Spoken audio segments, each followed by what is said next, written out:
"We sold your beach house," they smirked. Page 4 showed my name and the buyer calling me first. My sister Vanessa stood in my kitchen at 6:47 a.m. on a Thursday morning in September, holding the real estate section of the Washington Post like she'd just won the lottery. Her husband David leaned against my counter, drinking my coffee from my favorite mug, the one my students at Woodrow Wilson High had given me that said, "World's okayest teacher," with that satisfied smile that made me want to slap him at every family gathering for the past 15 years. "What are you talking about?" I set down my lesson plans for Act 3 of Their Eyes Were Watching God, the unit I'd been teaching for 12 years, and stared at them both. The beach house in Rehoboth. "Mom's beach house that you supposedly inherited." Vanessa thrust the paper at me, her manicured nails, fresh burgundy polish that probably cost more than my weekly grocery budget, tapping the listing. "Right there, see? Sold for $2.8 million. Yesterday. Your signature is on all the documents." I looked at the listing. There it was. 114 Oceanfront Avenue, the 1920s cottage my grandmother Lucille had bought in 1962 for $8,000 cash, money she'd saved working as a seamstress in D.C. for 30 years. The photo showed the wraparound porch where I'd spent every summer of my childhood, the widow's walk where Mama would stand watching for dolphins every morning with her coffee, the garden she'd cultivated for 40 years until arthritis made her hands too stiff to hold the pruning shears. "I didn't sell anything." My voice came out steadier than I felt. "Sure you didn't." David's voice dripped that particular condescension he'd perfected at whatever mid-tier law firm he worked at this year. He changed jobs like some people changed shoes. "Just like you didn't know Mom left it only to you. Just like you haven't been hiding it from us for 2 years, collecting rental income every summer while Vanessa and I struggle." "Struggle?" I looked at Vanessa's new Mercedes keys on my counter, her Louis Vuitton bag, the diamond tennis bracelet she'd shown off at Easter. "You're struggling." "That's not the point," Vanessa snapped. "The point is, you sold our family legacy without even consulting me." "I didn't sell." My phone rang, cutting me off. Unknown number, but the area code was 302, Delaware. "Is this Patricia Morrison?" A man's voice, nervous but professional, with a slight accent I couldn't place. "Yes. My name is James Chen. I'm calling about the property at 114 Oceanfront Avenue in Rehoboth Beach. I understand you're the seller? We closed yesterday, but I have some questions about the maintenance schedule you mentioned." "Mr. Chen, I didn't sell you anything. There's been some mistake." A pause that stretched like pulled taffy. "I'm sorry, but I'm looking at the closing documents right now. Patricia Ann Morrison, signed and notarized. We closed yesterday afternoon at Coastal Premier Title Company. I wired $2.8 million to your account." "What account?" "Mr. Chen, I didn't sell you anything. I've never met you. Someone forged my signature." Another pause, longer, and I could hear rapid breathing. "Oh my God! Oh my God! We just paid $2.8 million for a fraudulent—" "Mr. Chen, where are you now?" "At the house. My family drove down from Potomac this morning to see it. The locks have already been changed. Our furniture is being delivered as we speak. Don't move anything else in. I'm driving up now, 3 hours. Don't let anyone else in that house." "Ms. Morrison, my wife, my children, they're so excited. We sold our house in Maryland for this. Everything we have is in this purchase. We'll figure it out. But that's my house, my family's house, and I need you to understand that someone has committed a serious crime here." I hung up and looked at Vanessa and David, still standing in my kitchen like vultures who just realized the carcass was still breathing. "Get out. Patricia, if you're trying to cut us out of what's rightfully—" Vanessa started. "Get out!" I've never raised my voice like that. Not in 23 years of teaching, not even when Terrence Williams set fire to his desk junior year. "Get out of my house before I call the police and have you arrested for fraud, identity theft, and conspiracy." David actually laughed. "You can't prove anything." "Can't I? You just happened to show up at my door at dawn with a newspaper showing a house you didn't know was sold? You just happened to know about the $2.8 million? Get out, or I'm calling 911 right now." They left, but not before David muttered something about lawyers and what I owed them. As if I owed them anything after 15 years of their condescension, their snide comments about my teacher's salary, their constant hints that I should sell that old shack and split the money, their annual Christmas cards with photos from their European vacations while I was grading papers through the holidays. As soon as their Mercedes pulled away, I called in sick to work. My first absence in 3 years, and Principal Jackson was so shocked he asked if someone had died. In a way, I said. Then I called Michael Harrison, the lawyer who'd handled Mama's estate, who'd sat with me through the reading of the will where Vanessa had stormed out when she learned about the house. Michael, someone sold my mother's beach house, forged my signature. That's impossible. The deed is in your name. It would require multiple forms of identification, notarization, title insurance. It happened. The buyer is at the house now. The real estate listing is in today's Post. Vanessa and David were just here gloating about it. Silence. Then, Patricia, are you saying what I think you're saying? I'm saying my sister and her husband stole my identity and sold my mother's house. I'll meet you there. Don't talk to anyone else until I arrive. And Patricia, document everything. Take photos, save texts, record conversations if Delaware law allows it. It does. One-party consent state. Good. Be careful. If they're desperate enough to do this. He didn't finish, but he didn't need to. If they were desperate enough to steal a $2.8 million property, what else were they capable of? I threw clothes in a bag, grabbed all my documentation about the house, the will, the deed, tax records, insurance papers, everything in the fireproof safe Mama had insisted I buy. Then I stopped at my bank. I need to know if any large deposits have been made to accounts in my name, I told Cheryl, the manager who'd helped me through my mortgage application 5 years ago. She typed, frowned, typed more. Patricia, there's nothing unusual in your accounts, but someone did try to open a new account in your name yesterday. Online application. It was flagged for additional verification. What bank? First National of Delaware. The application is still pending. So that's where the money was supposed to go. An account I didn't know about, probably with plans to transfer it offshore before I noticed. They'd been planning this for who knows how long. The drive to Rehoboth Beach usually calmed me. The transition from D.C. traffic to Maryland countryside, to Delaware's flat coastal roads, past the outlets where Mama would always insist we stop just to look, through the small towns with their fruit stands and antique shops.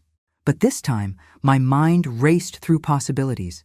How had they gotten my information? How did they forge documents well enough to fool a buyer, a real estate agent, a title company? How long had they been planning this? When I arrived at the house, there was indeed a moving truck in the driveway, a Tesla with Maryland plates, and a small U-Haul trailer. On the porch, my grandmother's porch, where she'd taught me to string beans and tell stories, sat an Asian family looking like their world had ended. The man I assumed was James Chen stood up when he saw me. He was younger than his voice suggested, maybe early 40s, with kind eyes behind wire-rimmed glasses. His wife was beautiful in that effortless way, holding a baby maybe 6 months old. 2 older children, perhaps 8 and 10, were sitting on the porch steps, the girl drawing in a sketchbook, the boy playing with a Nintendo Switch. Ms. Morrison? Mr. Chen, I'm so sorry about this situation. You don't look like... the woman at closing. Someone impersonated me? She had ID, a driver's license, passport. She looked... He hesitated, clearly uncomfortable. She was white, blonde, maybe 55. Said she was Patricia Morrison. Had a husband with her, David. He did most of the talking. My stomach turned to lead. Blonde, 55, white. Vanessa in a wig and makeup to age herself. And David, bold enough to use his real name. Mr. Chen, I need you to understand something. This is my house. My mother died 2 years ago and left it to me. I have all the documentation. Someone, my sister and her husband, committed fraud. They stole my identity and sold you property they didn't own. His wife stood up, protective, holding the baby tighter. We have documentation too. We paid for this house. We have a deed. You have fraudulent documents. I'm sorry, but you're victims of a crime, just like I am. The little girl looked up from her sketchbook. Are we not moving to the beach house, Daddy? James Chen's face crumpled for just a moment before he composed himself. We'll see, Lucy. Why don't you and Brian go look at the beach with Mommy? Mrs. Chen understood immediately, gathering the children despite their protests. As they walked toward the beach path, I heard the boy ask, Is something wrong? Did we do something bad? No, sweetheart. his mother said. Sometimes adults make things complicated. If you're feeling that mixture of rage and heartbreak, that special pain that comes from family betrayal mixed with witnessing innocent casualties, stay with me, because this story is about to reveal exactly how deep sibling resentment can go when money and jealousy poison the well. Michael arrived an hour later, still in his golf clothes. He'd left Congressional Country Club mid-game. Behind him was a police car. Detective Amy Foster of the Rehoboth Beach Police looked like she'd rather be anywhere else, but she was professional, taking our statement separately. Ms. Morrison, you're alleging that your sister Vanessa Blake and her husband David Blake impersonated you to sell this property? That's exactly what I'm alleging. They were at my house this morning with the newspaper, knowing details only someone involved would know. They knew the sale price, the timing, everything. Why would they do this? I thought about how to explain 20 years of resentment in a few sentences. My mother left the house to me in her will. Just me. Vanessa got other assets, jewelry, investments, about $300,000 worth. But this house is worth much more now than when Mama died. And your relationship with your sister? Complicated. She's always resented that I was close to our mother.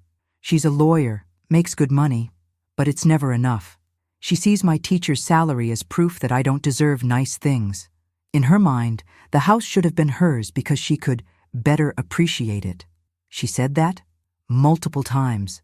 The last time was at Mama's funeral, over her casket. Detective Foster made notes in a small notebook, her handwriting precise. We'll need to verify your identity, get copies of the real will, the real deed, everything that proves ownership. I have it all in my car. Good. Mr. Chen, I'll need all your closing documents as well. James looked miserable. We did everything right.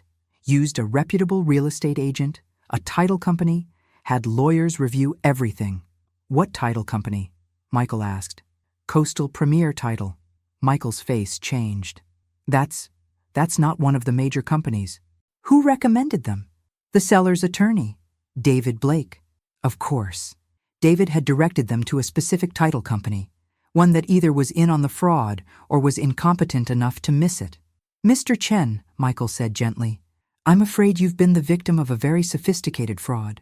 But legally, you can't buy what the seller doesn't own. The sale is void. But our money is gone, at least temporarily. You'll need to sue the title company, the fake sellers, possibly your real estate agent for not catching this. Your homeowner's insurance might cover some of it.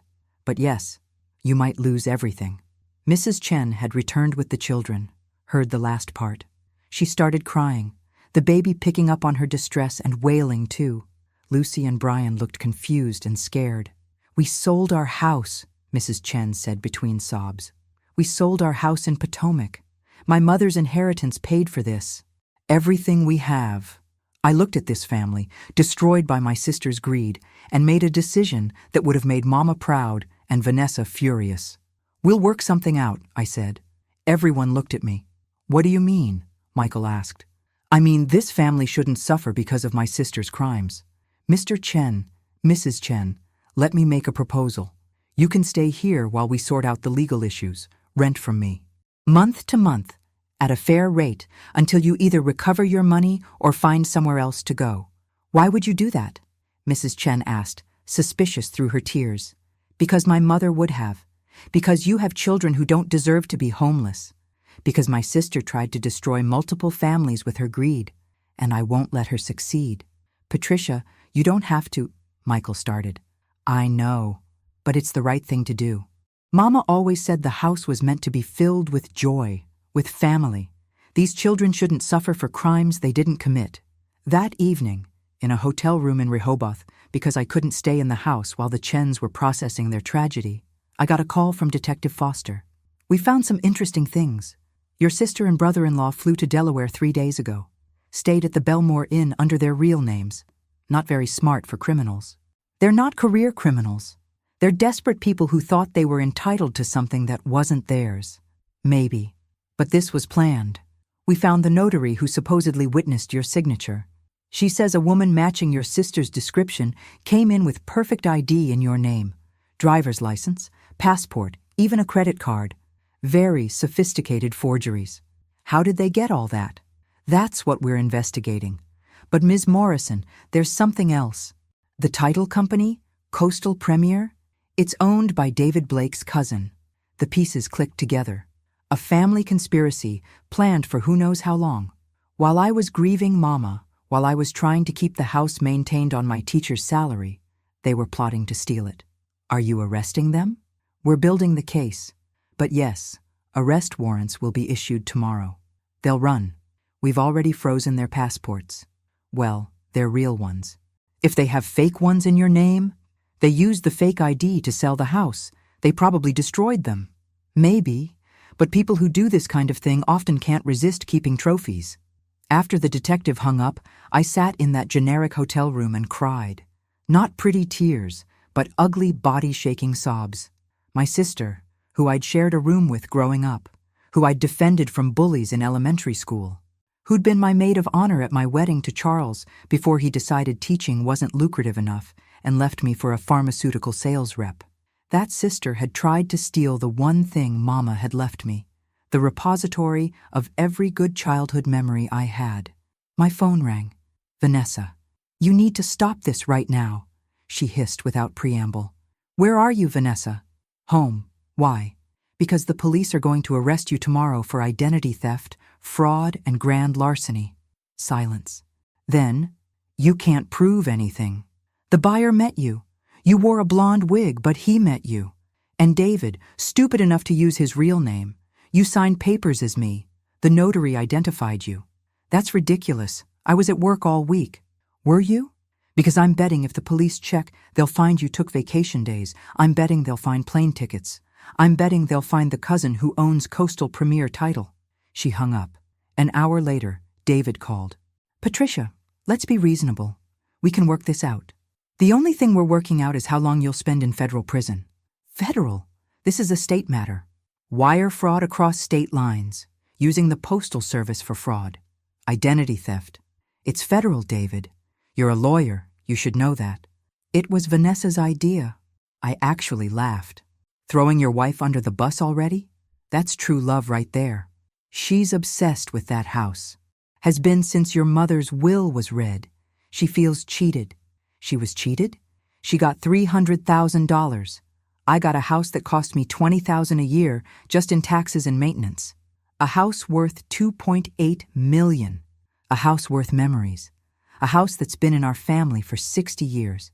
A house that Mama specifically left to me because she knew Vanessa would sell it the first chance she got. Your mother always favored you. My mother loved us equally. But I was the one who showed up. When she had chemo, where was Vanessa? When she couldn't drive anymore, who took her to appointments? When she was dying, who slept on the hospital floor for 3 weeks? You didn't have a real job. You had time. I made time. Because she was my mother. Because love isn't just about what you inherit. It's about what you give. Save the teacher speeches. What's it going to take to make this go away? Nothing. There's nothing you can offer that will make me drop these charges. You tried to steal from me. You traumatized an innocent family. You committed multiple felonies. You're going to prison, David. We'll see about that." He hung up, but not before I heard Vanessa in the background yelling about plane tickets. They were going to run. I called Detective Foster immediately. "They're going to flee. We have units watching their house. If they try to leave, we'll arrest them tonight instead of tomorrow. Check the airports. They were looking at flights while I was on the phone." "Already on it. Ms. Morrison, you did good. Most people would have let family loyalty stop them from pursuing this. Family loyalty goes both ways. They showed none to me." At 11:47 p.m., my phone rang.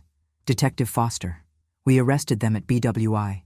They were trying to board a flight to Costa Rica using tickets purchased an hour ago. They had luggage with cash, about $50,000.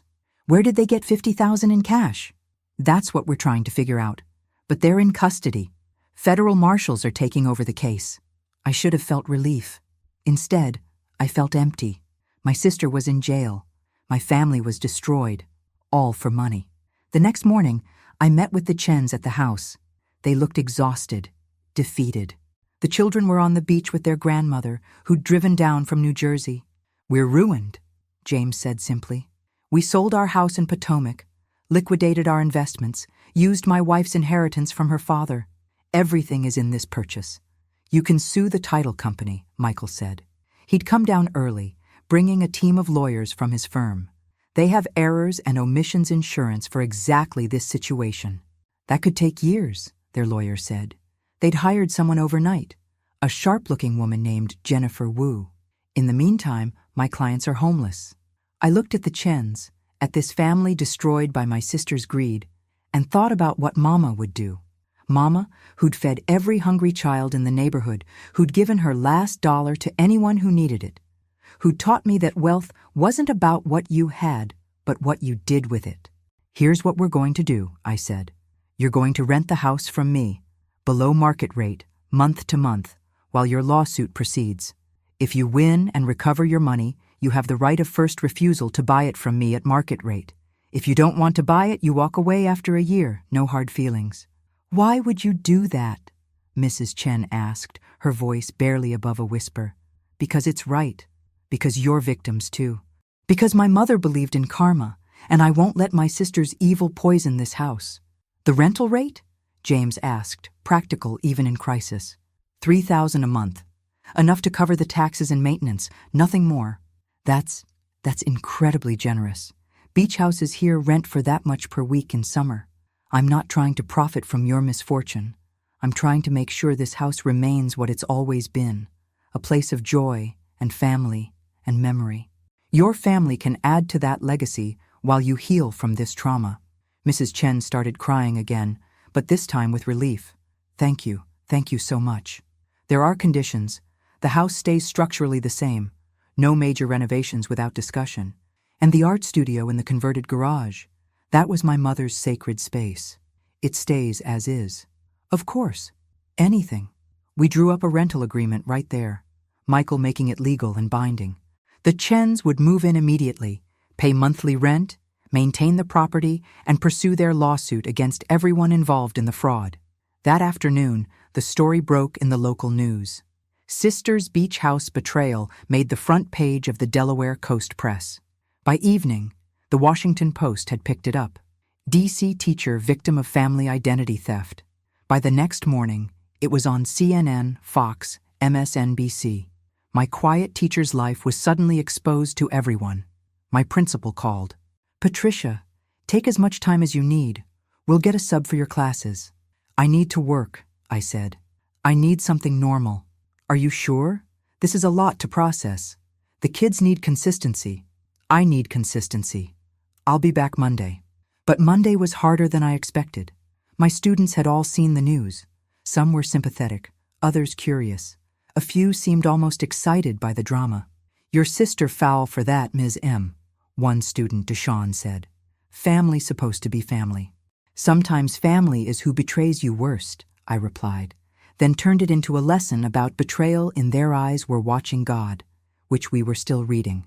So you're saying Janie's grandmother betrayed her by making her marry Logan? Asked Aisha, one of my brightest students. What do you think? I think she thought she was protecting her. Like sometimes people do wrong things for what they think are right reasons. That's very insightful, Aisha. Is that what your sister thought?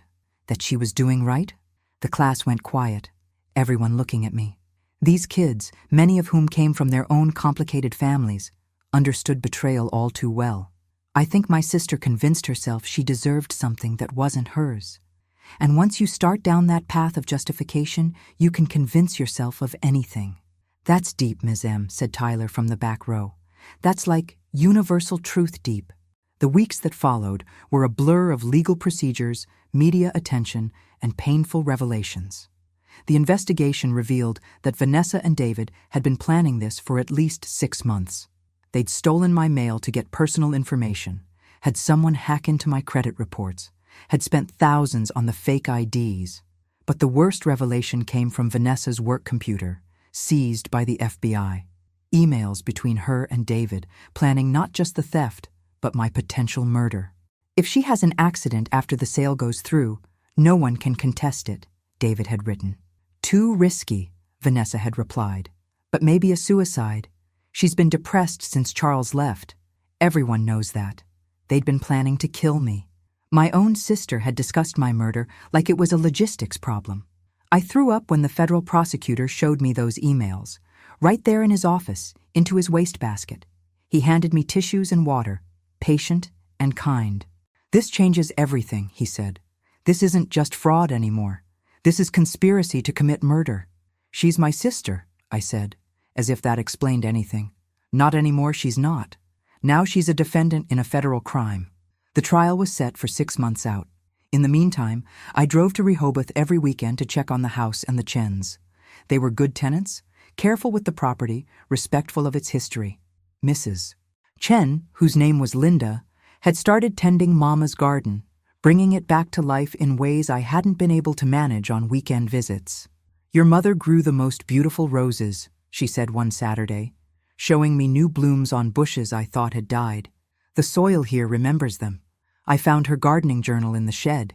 She documented everything: when to plant, when to prune, how to handle the salt air. It's like a love letter to this garden. She loved growing things.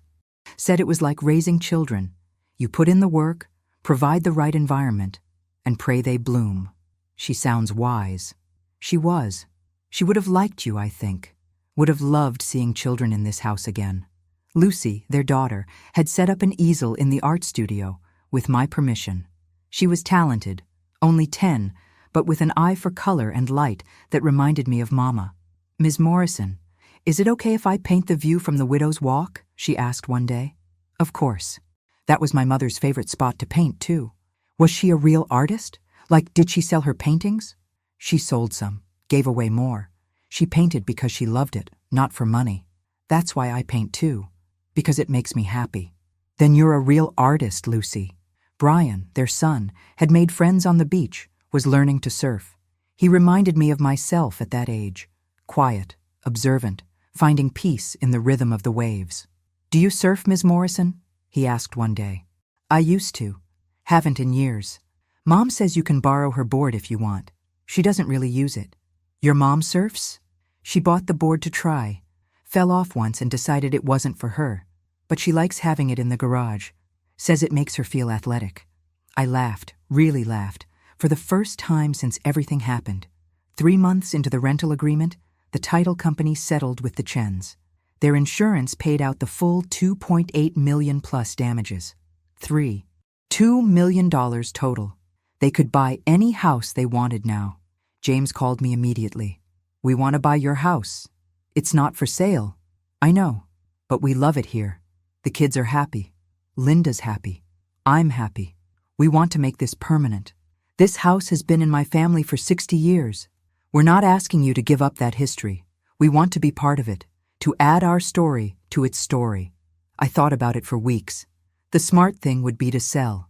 Take the money, secure my retirement, never worry about property taxes again.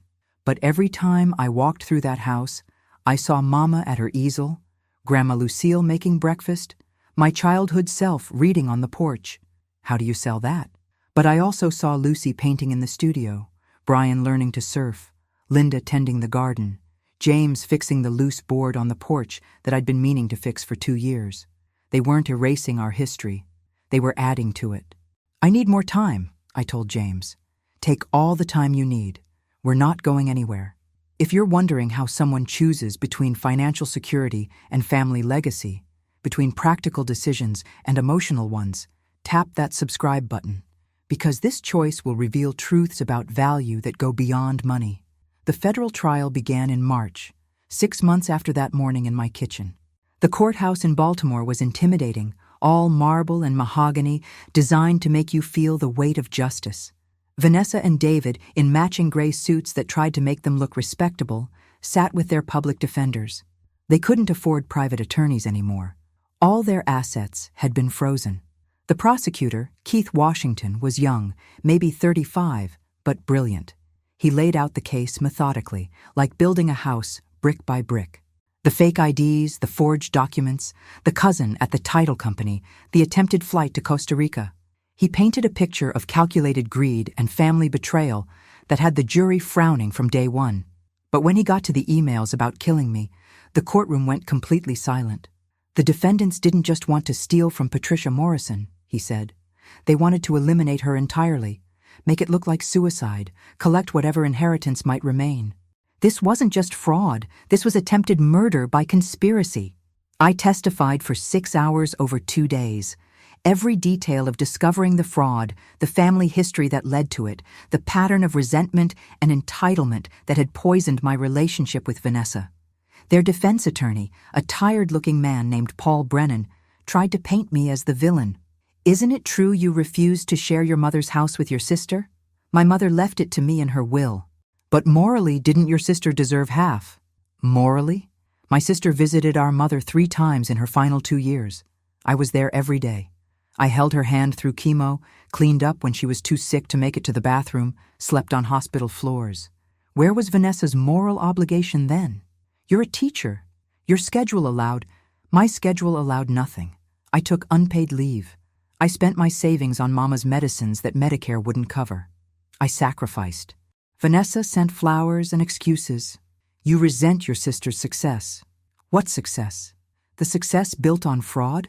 The success that required stealing from me? No, I don't resent that. I pity it.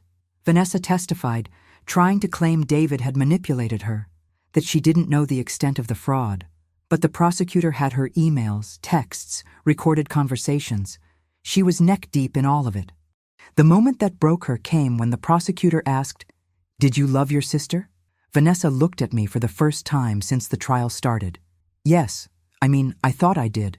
But somewhere along the way, love got mixed up with resentment. She had Mama's love, and I had money. And money without love is just paper. So you decided to take what she had.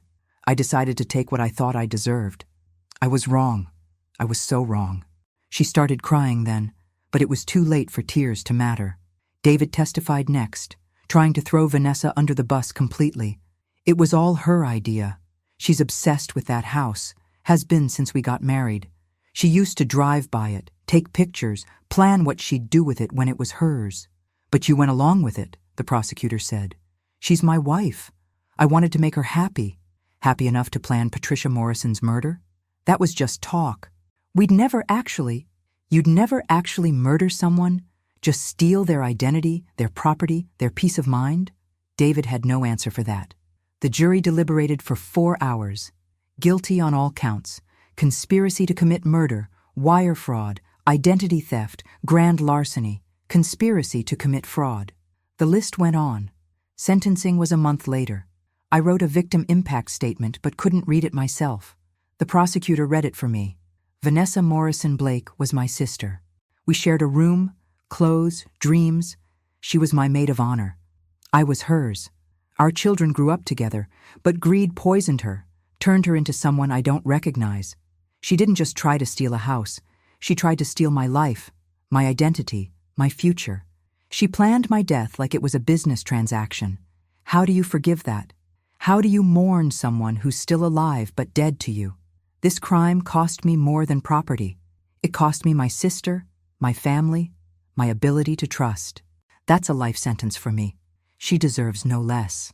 David got 15 years federal prison. Vanessa got 12, with possibility of parole in 8. When they led her away, she looked at me one last time, mouthed, "I'm sorry." I didn't respond. Couldn't. Outside the courthouse, reporters shouted questions. "Will you sell the house now? Do you forgive your sister? What's next for you?"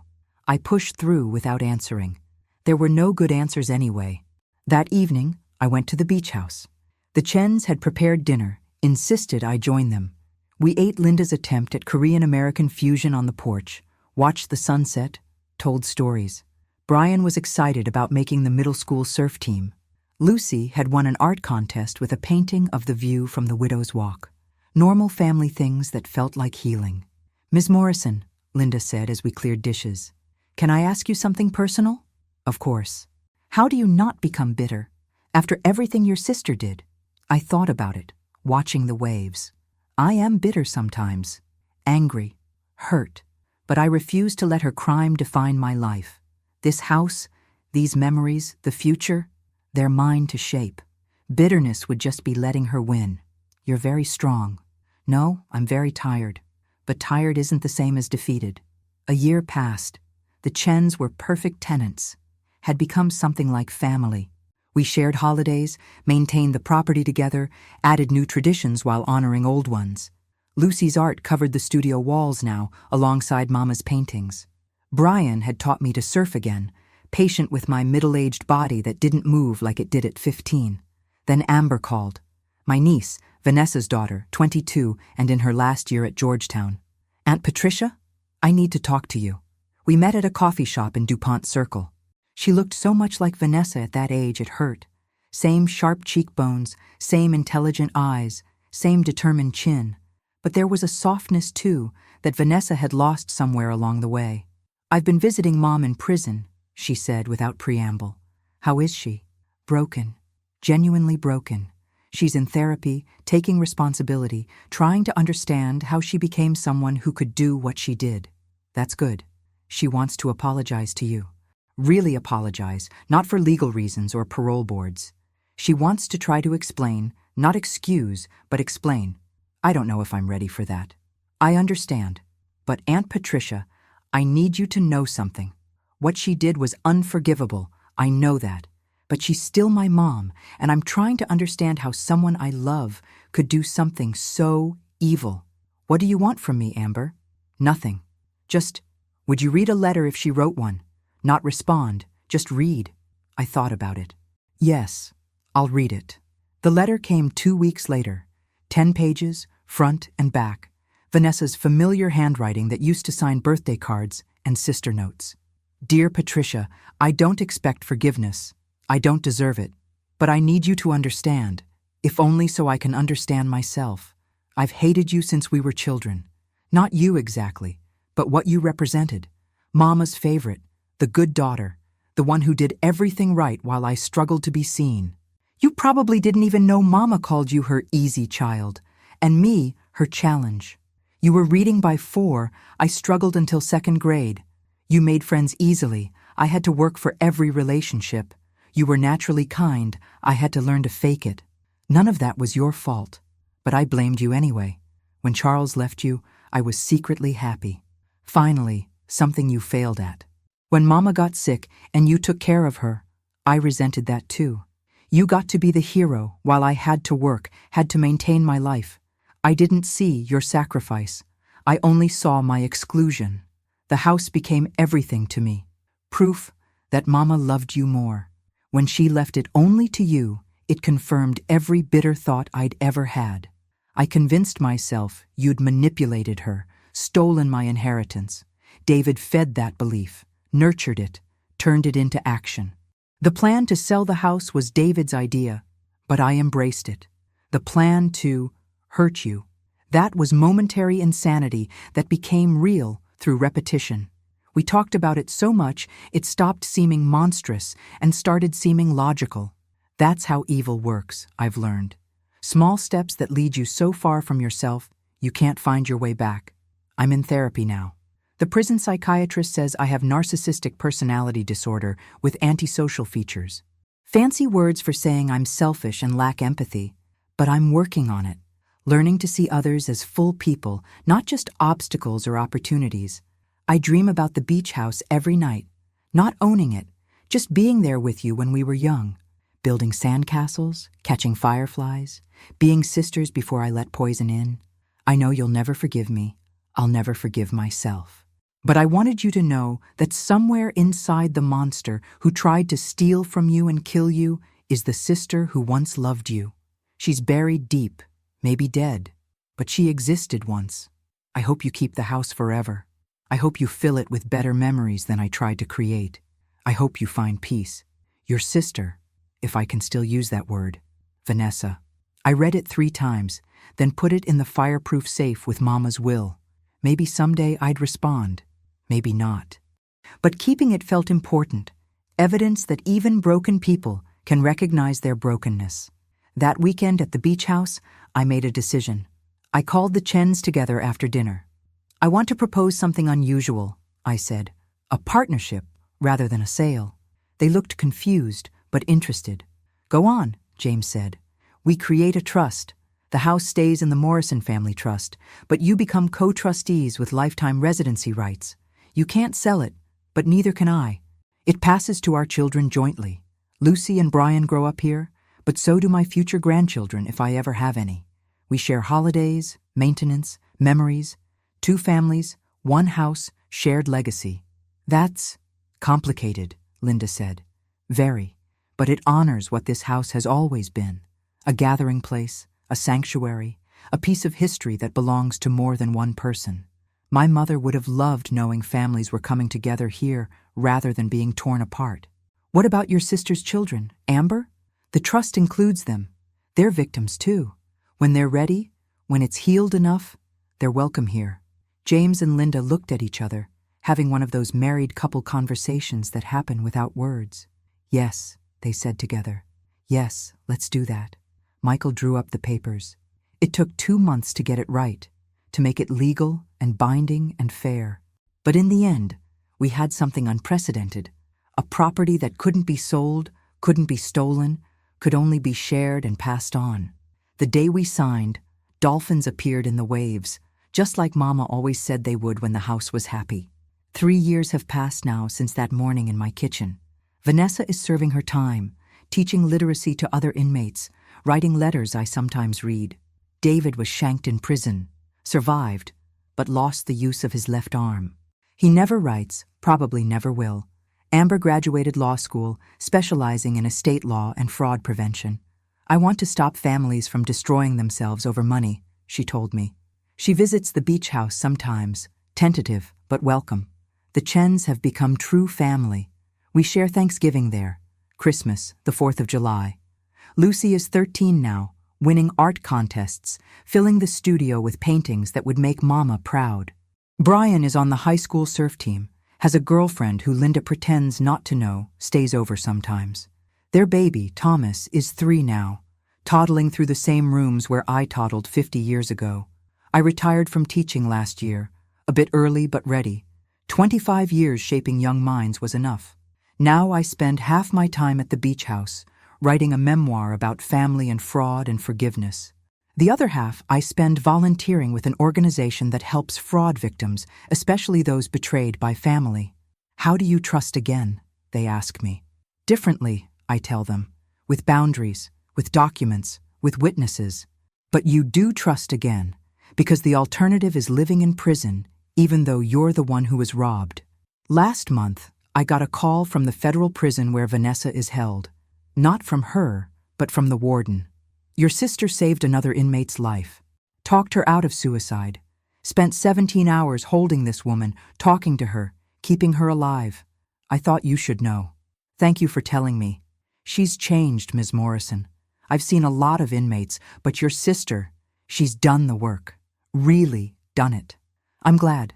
She's up for parole next year, early release for good behavior and her work with other inmates. Will you oppose it? I thought about it for a long moment. No, I won't oppose it, but I won't support it either.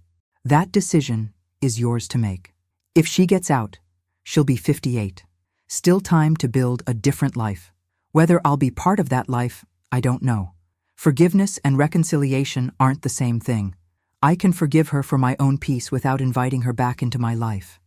The beach house stands strong against Atlantic storms, as it has for a century. The Chens have maintained it beautifully, even adding historical preservation elements. Mama's roses bloom every spring, tended by Linda with the same love Mama showed them. The art studio hosts community classes now, Lucy teaching alongside a rotation of local artists. Sometimes I stand on the Widow's Walk, where Mama used to watch for dolphins, and think about how differently everything could have gone if Vanessa hadn't been consumed by greed, if I'd shared the house willingly from the beginning, if Mama had split things differently in her will. But you can't live in what-ifs. You can only live in what is. What is? A house that survived attempted theft, families that survived betrayal, love that survived its own poison. The Chens aren't who Mama imagined living here, but they honor her legacy better than Vanessa ever would have. Lucy's paintings hang next to Mama's. Brian's surfboard leans where my childhood bike once stood. Baby Thomas's handprints in clay join mine from 1975 on the kitchen wall. If you've stayed with me through this entire journey, through betrayal and redemption, greed and grace, then subscribe and share, because stories like this need to be heard, need to serve as warnings and promises both. 2 weeks ago, a woman approached me on the beach. She'd read about the case, was dealing with her own family fraud situation. "My brother stole our parents' farm," she said. "Sold it while they were in memory care. I don't know how to move forward." "With lawyers first," I said. "Then therapists. Then time. Lots of time. Do you ever wish you'd just let it go? Let her have the house?" "No, because it was never about the house, not really. It was about standing up to betrayal, refusing to be erased, protecting what mattered. If I'd let her have it, she would have destroyed everything it represented and still wanted more." "Are you happy now?"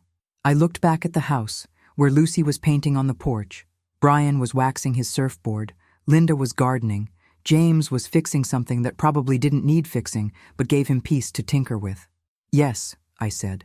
Differently than I imagined, but yes, happy. She thanked me and walked on, but I could see she was still carrying her burden. Not everyone can turn betrayal into blessing. Sometimes the wound is too deep, the loss too great. Yesterday I found a box in the attic of the beach house. Inside were letters Vanessa and I had written each other as children when she went to summer camp and I stayed at the beach, full of love and missing each other and promises to always be best friends. There was one that particularly struck me, from Vanessa at age 10. "Dear Trisha, camp is stupid without you. Nobody here gets my jokes. Remember when we made that promise to live next door to each other when we grow up? Let's live at the beach house together. You can have the big room because you're older, but I get the widow's walk from my telescope. Save me some shells. Love forever and ever, Nessa." I saved that letter. Maybe I'll send it to her.